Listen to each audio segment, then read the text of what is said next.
আসসালামু আলাইকুম everyone, welcome to নতুন একটা ভিডিও। বর্তমান সময়ে আমাদের কমন একটা প্রবলেম হচ্ছে জিমেলের স্টোরেজ ফুল হয়ে যায়। এমনকি স্বয়ং আমাকে নিজেও এরকম সমস্যা পড়তে হবে। হঠাৎ একটা ফটো গুগল ড্রাইভে আপলোড করতে যাচ্ছি, তখন দেখি জিমেলের স্টোরেজ ফুল হয়েছে। তো এমনভাবে হয়েছে 100-র মধ্যে 99%। তাই আপনারা যারা আমার মতন সমস্যা পড়ছেন বা সমস্যা পড়তে যাচ্ছেন তাদের জন্য আজকের এই ভিডিও।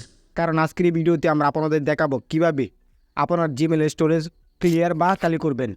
সো মূল ভিডিওটি শুরু করার আগে আপনাদের কাছে ছোট্ট একটা রিকোয়েস্ট, আপনি যদি চ্যানেলে নতুন দর্শক হয়ে থাকেন তাহলে অবশ্যই চ্যানেলটি সাবস্ক্রাইব করে পাশে থাকবেন নতুন ভিডিওর নোটিফিকেশন সবার আগে পাওয়ার জন্য। আর এই ভিডিওটি যদি ফেসবুক পেজ থেকে দেখেন তাহলে অবশ্যই পেজটি ফলো দিয়ে রাখবেন। জিমেলের স্টোরেজ ক্লিয়ার বা খালি করার জন্য আমরা প্রথমে জিমেল অ্যাপটির মধ্যে ক্লিক করব। ইমেলে আসার পর আপনি যেটা করবেন, আপনার জিমেলের মধ্যে যে লোগোটা দেওয়া আছে সেই লোগোটার উপর ক্লিক করবেন। তারপর আপনি স্টোরেজ ইউজ বলে একটা লেখা দেখতে পাবেন, আপনি জাস্ট এই লেখাটার উপরে হালকা একটা ট্যাপ করবেন। ক্লিক করার পর আপনাদের সামনে এরকম একটা ইন্টারফেস শুরু হবে।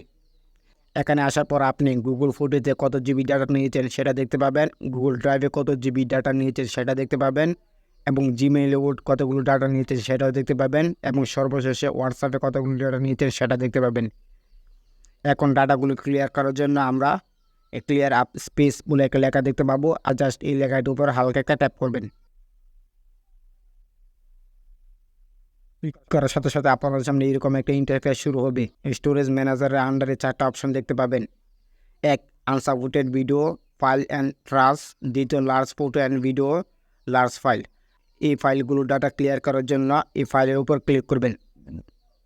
যেমন আমি আনসাপোর্টেড ভিডিওগুলো ডিলিট করব, তার জন্য আমি আনসাপোর্টেড ভিডিও এই অপশনটির মধ্যে ক্লিক করব। তারপর আপনাদের সামনে আপনাদের কাঙ্ক্ষিত ডাটাগুলো শো করবে। আপনারা ডিলিট করার জন্য কী করবেন, আপনারা ডিলিট করার জন্য এই ডাটাগুলো সিলেক্ট করে নেবেন। সিলেক্ট করা হয়ে গেলে আপনি ডিলিট আইকনে ক্লিক করবেন। ডিলিট আইকনে ক্লিক করার পর আপনাদের সামনে এরকম একটা ইন্টারফেস শুরু হবে। এখানে আনসাপোর্টেড দিস ডিলিট আইটেম, আপনি জাস্ট এই লেখাটির উপর হালকা একটা ট্যাপ করবেন। তারপর আপনার সামনে এইরকম একটা ইন্টারফেস শুরু হবে। আপনি এখন পার্মানেন্ট ডিলিট এই লেখাটির মধ্যে ক্লিক করবেন।